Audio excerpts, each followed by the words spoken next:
মানুষ বড়ই বিচিত্র প্রাণী।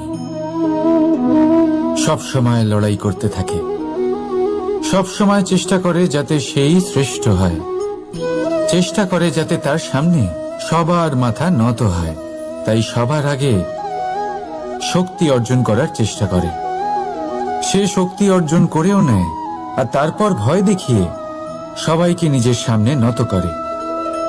কিন্তু একটা গুরুত্বপূর্ণ কথা ভুলে যায়, বুঝতেই পারে না। দেখুন, আমি আপনাকে একটা উদাহরণ দিই। আপনি নিশ্চয়ই বৃক্ষ এবং তার ডালপালা দেখেছেন, যা ফলের ভারে নিচু হয়ে যায়। ফল পড়ে গেলে আবার সে উঠে যায়, তারপর আরো একটা ফল হয়, সেটাও পড়ে গেলে আবার উঠে যায়। সর্বদা নত থাকে না। কখনো হাঁটতে গিয়ে আপনি নিশ্চয়ই দেখে থাকবেন যে আপনার পা কোনো ফুলের ওপরে পড়লে তা নত হয়ে যায়, কিন্তু যেই আপনি পা সরাবেন সেই ফুল আবার উঠে দাঁড়ায়।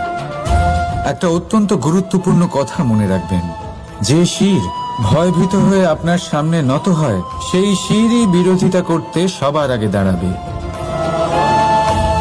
আপনি জিতে নিন, সবাইকে জিতে নিন, কিন্তু ক্ষমতার দ্বারা নয়। তাদের জিতুন প্রেমের সাহায্যে। রাধা রাধা। ঈশ্বর লতা পাতাকে দাঁড়িয়ে থাকার শক্তি দেননি, ঈশ্বর এই শক্তি দিয়েছেন বৃক্ষকে।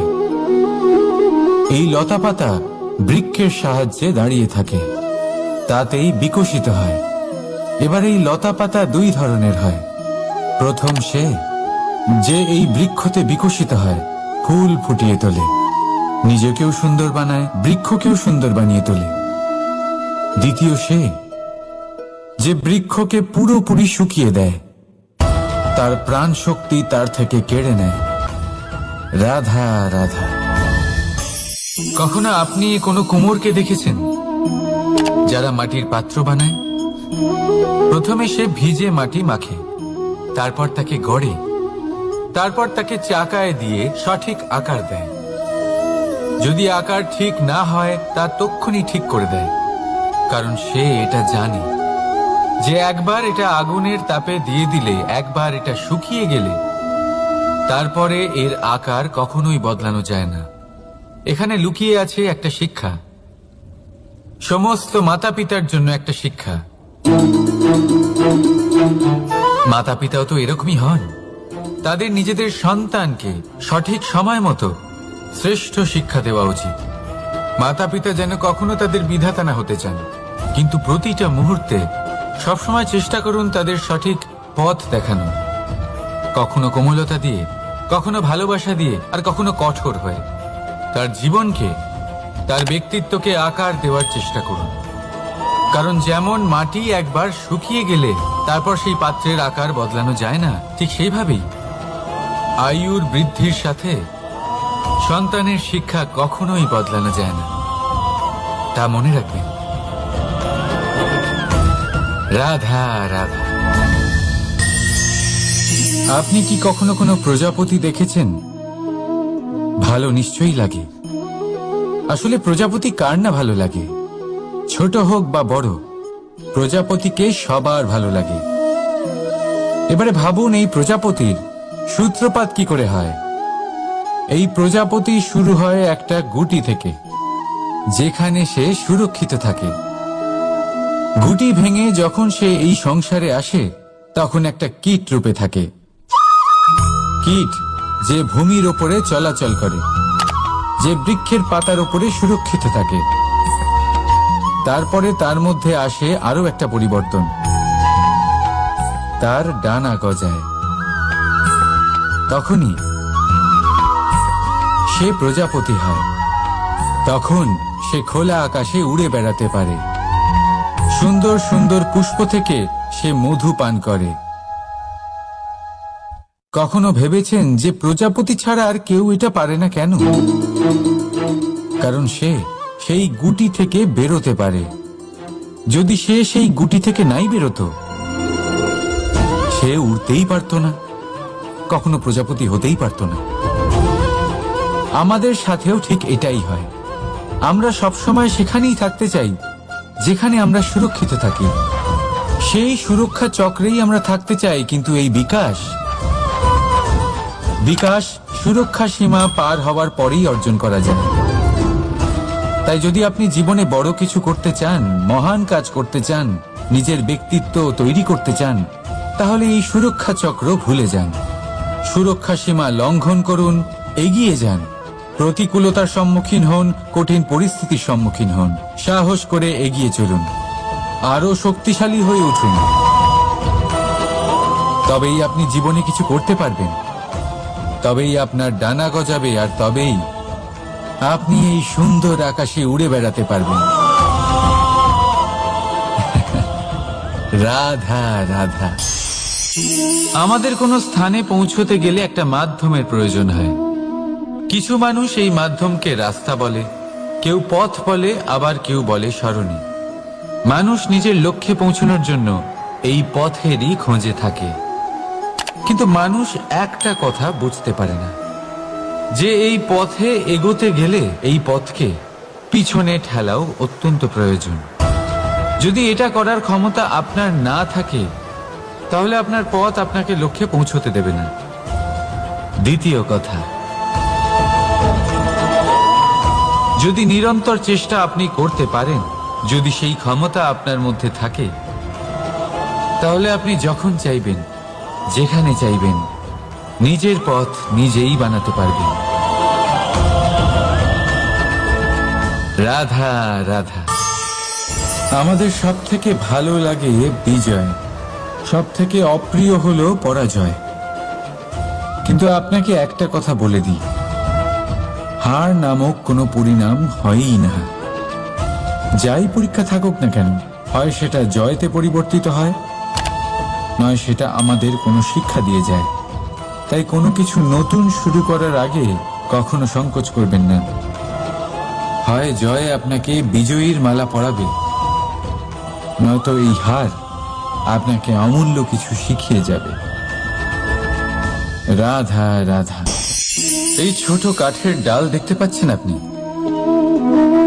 একটা বৃক্ষ থেকে এরম হাজার হাজার ডাল পাবেন, যা দিয়ে আপনি আগুন জ্বালাতে পারবেন, যা নিজে জ্বলে আমাদের ভোজন বানাতে সাহায্য করে থাকে, যা নিজে জ্বলে অন্ধকারে আমাদের আলোকিত করে।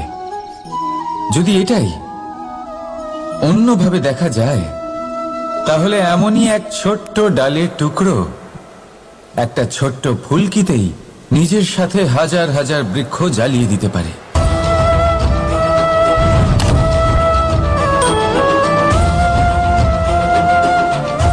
পার্থক্য কোথায়? পার্থক্য হলো শুধু দৃষ্টিভঙ্গিতে, মানসিকতায়। যদি এই মন শীতল রাখেন, শান্ত রাখেন, তাহলে অসংখ্য মানুষের জীবন আলোকিত করবেন। যদি ক্রোধ আর অহংকারের আগুনে জ্বলতে থাকেন, তাহলে শুধুমাত্র বিনাশ করবেন। সিদ্ধান্ত আপনার। রাধা রাধা। আজ বিজয়া দশমী, সেই দিন যবে শ্রীরাম রাবণকে বধ করেছিলেন। এ হলো সেই দিন যেদিন শ্রীরাম লঙ্কা জয় করেছিলেন। লোকে বলে এটা খারাপের বিরুদ্ধে ভালোর জয়ের প্রতীক। এটাকে দেখার আরো একটা দিক আছে। আগে হ্যাঁ, এটা ভালোবাসার জয়ের প্রতীক, এটা পরিবারের জয়ের প্রতীক। আপনি তো নিশ্চয়ই জানেন যে রাবণ মহাজ্ঞানী ছিল, মহা শক্তিশালী ছিল, মহাদেবের পরম ভক্ত ছিল রাবণ। এবার যে ব্যক্তি কৈলাস পর্বত তুলতে পারত, সেই ব্যক্তি নিজে এক কাটা বৃক্ষের মতো শ্রীরামের চরণে পড়েছিল। কেন আপনি অতিক্রম করবেন? রাধা রাধা। আপনি কি কখনো শুনেছেন হরিণ সিংহের থেকে পালানোর বদলে তার সাথে লড়াই করেছে? হরিণ সিংহকে আক্রমণ করেছে, কখনো শুনেছেন? কখনো না। কিন্তু এরকম হতেই পারে, এরকম হয়েই থাকে। আর এটা তখনই হয় যখন হরিণের শাবক বিপদে পড়ে। যখন তার সিংহের কবলে পড়ার ভয় থাকে তখন হরিণীও এসে সিংহের সাথে লড়াই করতে থাকে, কারণ সে একজন মা, আর মা তার সন্তানের জন্য সবকিছু করতে পারে। এ হলো মায়ের স্নেহ, যেটা যত নরম হতে পারে ঠিক ততটাই কঠোরও হতে পারে। আর তার সন্তানের মঙ্গলের জন্য সে ক্রোধের সমস্ত সীমা পার করে তার সন্তানকে রক্ষা করেই ছাড়বে। আর সেই জন্যই তো মাকে সন্তানের জীবনে সবথেকে বড় ঢাল বলা হয়। এই মাকে আমার শত কোটি প্রণাম। রাধা রাধা। কামবোধ, এটাই আপনার অন্তরের প্রথম শত্রু। বেশিরভাগ মানুষই কামবোধ বলতে লালসা বোঝেন, কিন্তু এটা সম্পূর্ণ সত্য নয়। কামের আসল অর্থ হল কামনা। এটা খুবই সহজ ব্যাপার। মনুষ্য শরীর থাকলে, মানুষের মন থাকলে এই কামনা অবশ্যই থাকবে। এবার এটাই দেখতে হবে যে এই কামনা নেতিবাচক কামনা নাকি ইতিবাচক কামনা। অন্য কারোর জিনিসে নজর দেওয়া, অন্য কোনো মানুষের উপর নজর দেওয়া, কোনো অনুচিত বস্তুর দিকে নজর দেওয়া, এই নেতিবাচক কামনা। আর এই দুষ্কামনা মানুষকে দিয়ে অপকর্ম করাবেই করাবে। তাই মনে রাখবেন, যে ব্যক্তি নিজের কামনাকে নিয়ন্ত্রণে রাখতে পারেন তিনি সঠিক পথেও থাকেন, সঠিক লক্ষ্যে পৌঁছতেও পারেন। যিনি কামনা নিয়ন্ত্রণে রাখতে পারেন না তিনি তার পথও হারিয়ে ফেলেন এবং লক্ষ্যচ্যুতও হন। তাই মনে রাখবেন, নিজের কামনাগুলিকে নিয়ন্ত্রণে রাখুন। কাম নামক এই শত্রুর ওপর বিজয় লাভ করুন। আর আমার সাথে ভালোবেসে বলুন, রাধা রাধা। হাস্য, হাসি জীবনে অত্যন্ত মূল্যবান হয়।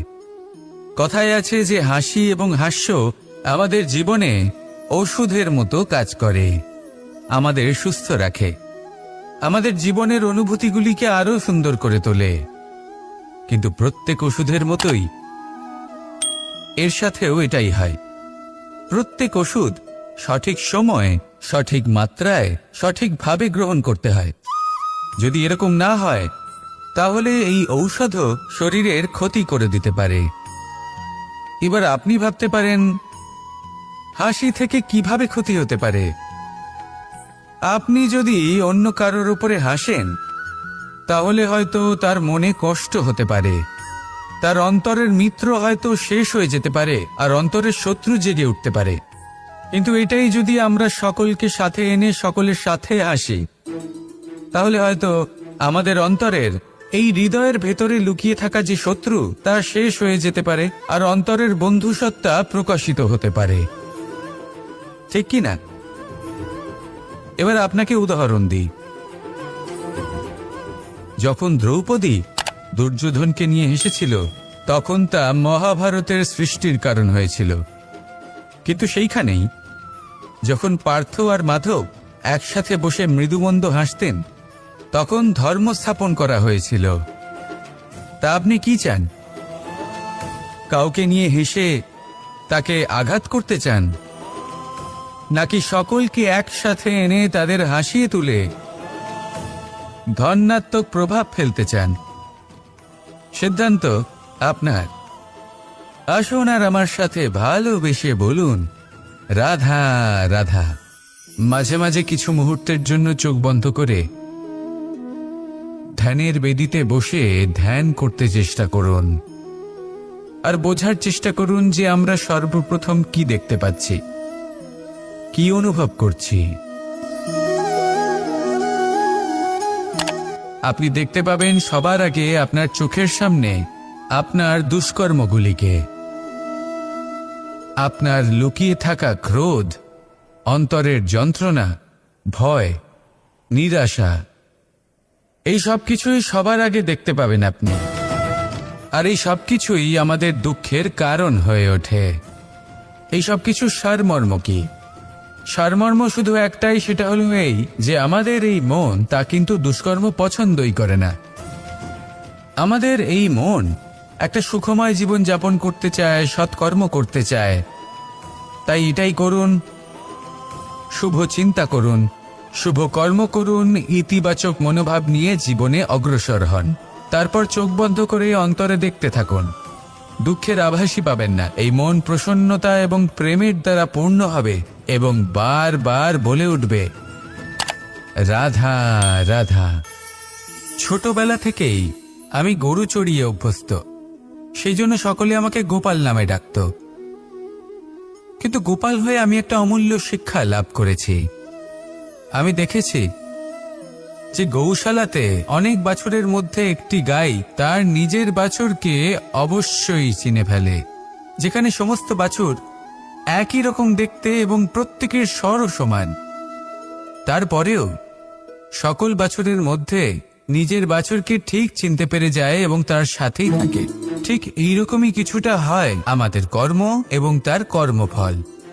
আপনি সবার মাঝে থেকেও কোনো কর্ম যদি করেন, সেই কর্মফল সবার মধ্যে আপনাকে চিনে ফেলবে এবং আপনার সাথেই থাকবে। তাই যখনই কর্ম করবেন ভেবে চিন্তে করবেন। কোনো কর্ম করার আগে একবার ভেবে দেখুন, তাহলে জীবনে বারংবার অনুতপ্ত হতে হবে না। কারণ বিষয়টা কিছুটা এরকম যে এই সংসারে আপনি কাল, কর্মফল এবং সময়, এই তিনের হাত থেকে কখনো লুকোতে পারবেন না, কখনো পালাতেও পারবেন না। আসুন আমার সাথে ভালোবেসে বলুন, রাধা রাধা। আভূষণ। কার না ভালো লাগে এই আভূষণ? আমরা পরিশ্রম করি, ধন অর্জন করি আর আভূষণ কিনে থাকি, কখনো নিজের জন্য, কখনো বা তাদের জন্য যাকে আমরা ভালোবাসি, বা তাদের জন্য যাকে আমরা সম্মান করি। হয়তো সেই জন্যই সীতা চূড়ামণি ধারণ করেছিলেন এবং আমি সামন্তকমণি। কিন্তু এটাই কি সেই প্রকৃত আভূষণ যা আপনার মূল্য বৃদ্ধি করে? না। শ্রীরামের আভূষণ হল ওনার নম্র ভদ্র ব্যবহার। মাতা সীতার আভূষণ হল ওনার সততা, ওনার নিষ্ঠা, ওনার ত্যাগ। অর্জুনের আভূষণ ছিল ওনার একাগ্রতা। রাধার আভূষণ ওনার প্রেম। এই আভূষণ কোথাও নেই, আপনার মনে আছে। যদি আপনার মনে মিষ্টতা থাকে, তা শান্ত হয়, তাতে সততা থাকে, নিষ্ঠা থাকে এবং প্রেম থাকে, তাহলে আপনার অন্য আর কোনো আভূষণের কোনো প্রয়োজন নেই।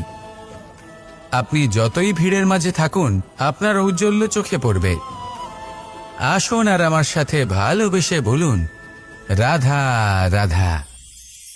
সুখ এবং দুঃখ, এই দুই হলো আমাদের জীবনের অবশ্যম্ভাবী এবং গুরুত্বপূর্ণ অঙ্গ। আমাদের সকলের জীবনে কখনো সুখও আসে, আবার কখনো দুঃখও আসে।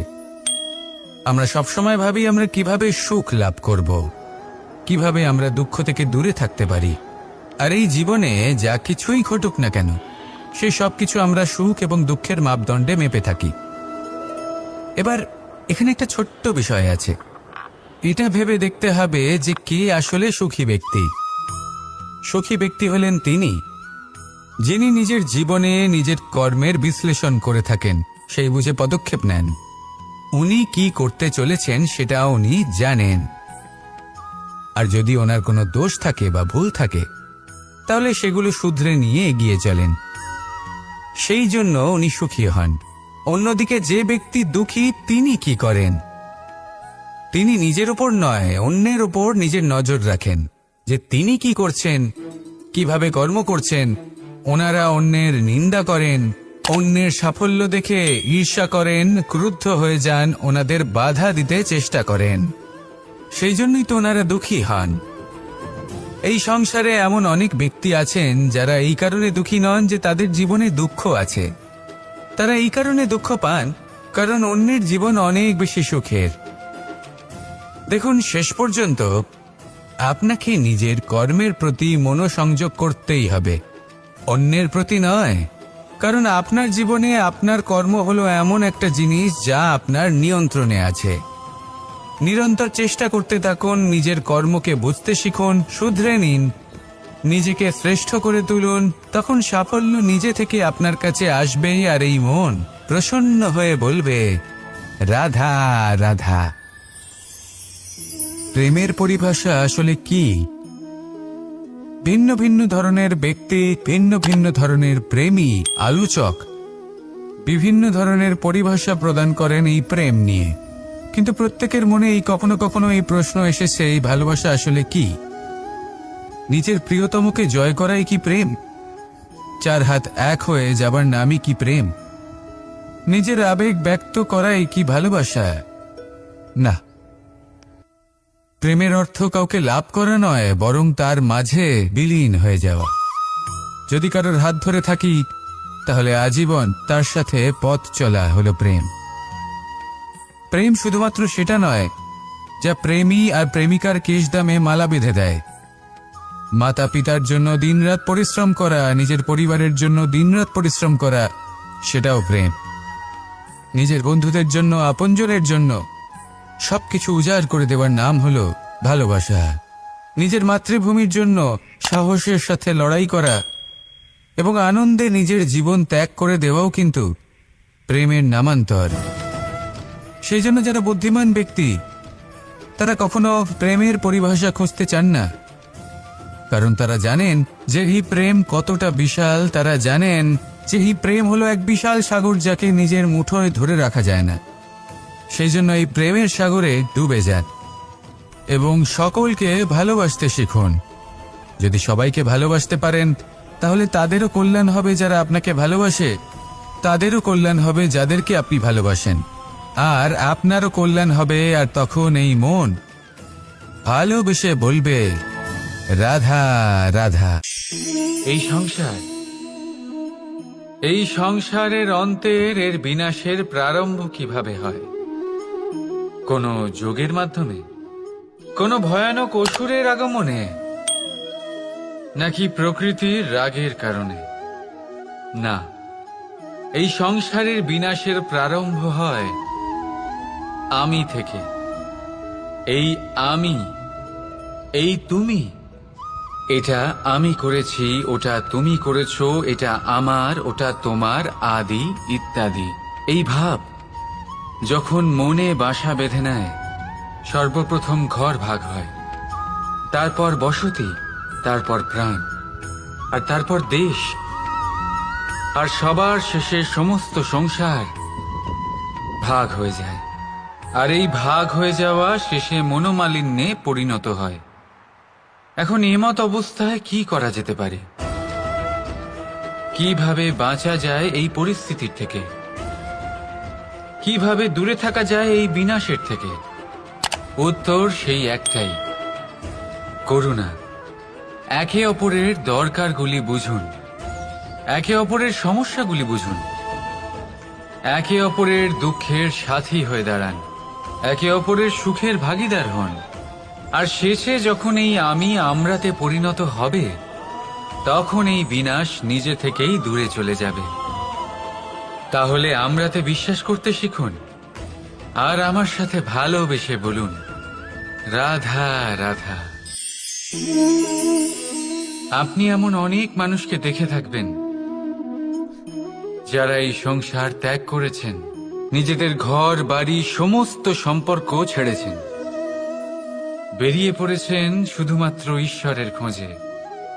মন দিয়ে সেবা করেছেন, কিন্তু তাও ওনারা কখনো ঈশ্বরের দর্শন পাননি। উল্টে মনে অসন্তুষ্টি আরো বেড়ে গেছে। কেন হয় এমনটা? একটা গুরুত্বপূর্ণ কথা মনে রাখবেন, সেই ঈশ্বরই আনন্দ। ধ্যানের অর্থ হলো মনে আনন্দের জাগরণ করা, আর সেবার অর্থ হলো সেই আনন্দকে সবার মধ্যে ভাগ করা। তাহলে যদি আনন্দকে জাগ্রত করো আর সবার মাঝে ভাগ করে দাও, তাহলেই ঈশ্বররূপী আনন্দ তুমি অবশ্যই পাবে। রাধা রাধা। যদি আমাদের জীবনে কোনো শিল্পই না থাকে, তাহলে আমাদের জীবনটাই নিরস হয়ে যাবে।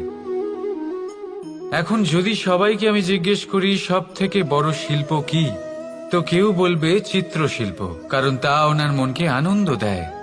কেউ বলবে যুদ্ধ শিল্প, কারণ তাতে বিজয় প্রাপ্ত হয়। কেউ বলবে ভবন নির্মাণ শিল্প, কারণ তাতে ছাদ পাওয়া যায়। কেউ বলবে সঙ্গীত শিল্প, কেউ বলবে নৃত্য শিল্প, কেউ বলবে অভিনয় শিল্প আদি ইত্যাদি। কিন্তু এই কথা নিয়ে বিবাদ করা অনুচিত, হতেই পারে না। কারণ প্রত্যেক ব্যক্তির নিজস্ব চিন্তাধারা এবং নিজস্ব দৃষ্টিভঙ্গি থাকে। শুধু একটা কথা আছে, একটা বিশেষ বিষয় যা সব শিল্পতেই পাওয়া যায়, মনকে প্রভাবিত করার গুণ। তো সব থেকে বড় শিল্প সেটা যা মনকে প্রভাবিত করে, আর সব থেকে বড় শিল্পী সে যে অন্যের মনে প্রবেশ করে। যার কাছে এই গুণ আছে সে সব থেকে বড় শিল্পী হবেন। যদি এই সংসার রঙ্গমঞ্চ হয়, তাহলে আমরা এই রঙ্গমঞ্চের শিল্পী। আর এখানেও সব থেকে বড় শিল্পী সেই হবে যে অন্যের মনে প্রবেশ করে সেখানে ঘর বাঁধতে পারে। আর এই মন অবধি পৌঁছনোর সিঁড়ি হল 2.5 অক্ষরের শব্দ, প্রেম। তাহলে প্রেম করতে থাকুন, প্রভাব বিস্তার করুন। রাধা রাধা। সূর্য আর চন্দ্র দুজনেই আকাশের অমিত চিহ্ন, দুজনেই প্রকাশ বিস্তার করে, কিন্তু সবসময় দুজনের তুলনা করা হয়। কে অধিক শীতল আর কে অধিক তীব্র, কে অধিক তেজবান আর কে অধিক শান্তিপ্রিয়। এবার এই তুলনা করা কি উচিত কাজ? কখনোই না। কারণ এই দুজনেই যতই প্রকাশপুঞ্জ হোক, কিন্তু এই দুজনেই ভিন্ন। দুজনেরই নিজের নিজের মাহাত্ম্য আছে, আর দুজনেরই নিজস্ব সময় আছে আলোকিত হওয়ার। তাই এদের তুলনা করা অনুচিত। ঠিক সেইভাবেই আমাদের জীবনেও তুলনা করা অনুচিত হবে। নিজের তুলনা অন্য কারোর সাথে কখনো করবেন না। আর যদি অন্য কেউ আপনার তুলনা অন্য কারোর সাথে করে, তাতে মন দেবেন না। কারণ এই তুলনা থেকে নিজেকে হীন ভেবে নেওয়া আপনার জন্য ক্ষতিকর। এটা আপনার জন্য লাভজনক নয়। শুধু চেষ্টা করতে থাকুন, নিজেকে বিস্তার করতে থাকুন, আর অপেক্ষা করুন সঠিক সময়ে। কারণ সঠিক সময় আসলে আপনি নিজের গুণ, নিজের দক্ষতা অবশ্যই দেখাতে পারবেন। রাধা রাধা। জীবনে সবাই মহান হতে চায়, সবাই বড় হতে চায়, কিন্তু বড় হয় কিভাবে?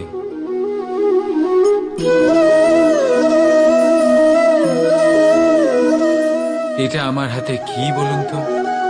সর্ষে বীজ? না, এটা হলো বটের বীজ। এই বীজ এত ছোট হয় যে সবার সাথে সহজেই মিশে যায়, বড়ই সহজে ধরণীতে মিশে যায়। কিন্তু যখন এটা বৃক্ষ রূপে বড় হয়, আর তারপর যখন পড়ে যায়, সমস্ত পরিবেশকে কাঁপিয়ে দেয়। ঠিক এইভাবেই বড় হতে থাকুন, বটের বীজ আর বটের বৃক্ষ। আর যদি জীবনে আপনি সত্যি বড় হতে চান, তবে সর্বপ্রথম নিজের অহংকারকে, নিজের অভিমানকে ছোট করে নিন। এত ছোট যাতে সবার সাথে বসতে পারেন, কিন্তু অন্তর থেকে এত বড় হয়ে যান যাতে যখন আপনি উঠবেন, তখন কেউ যাতে আর বসে না থাকতে পারে। রাধা রাধা। আমাদের মধ্যে এমন কজন আছে যারা ভয়তে ভীত হয়ে পড়ে, কোনো বৃহৎ কার্য করার আগে মনের সামঞ্জস্য হারিয়ে ফেলে? মোটামুটি সবাই, তাই না? প্রত্যেক ব্যক্তির মনেই এই ভয় জাগ্রত হয়। তবে এর অর্থ আমার দৃষ্টিভঙ্গি দিয়ে মনে হয় এই ভয়ের অনুভূতি খারাপ নয়। কারণ যদি এই অনুভূতি খারাপ হতো, তাহলে কি ঈশ্বর এই অনুভূতি প্রত্যেক প্রাণীকে দিতেন?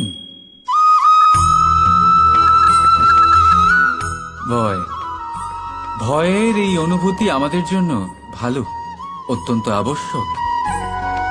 মনে রাখবেন, যে কোনো কার্য করার আগে যদি মনে ভয় উৎপন্ন হয়, তাহলে এর অর্থ এই যে ওই কার্য করার সময় অনেক সংকটের সম্মুখীন আমাদের হতে হবে, আর সেই সংকটের সম্মুখীন হওয়ার জন্য আমাদের অত্যন্ত সাহসী হতে হবে। শুধুমাত্র এই কথা মনে রাখবেন, মনে সাহস জুগিয়ে এগিয়ে চলুন এই ভয়ের যাত্রাতে, কারণ এই ভয়ই আপনাকে আপনার লক্ষ্যে পৌঁছতে প্রেরণা যোগাবে, আপনাকে শক্তি প্রদান করবে। তাই এই ভয়ের দ্বারা ভয়ভীত হবেন না, এই ভয়কে জয় করুন।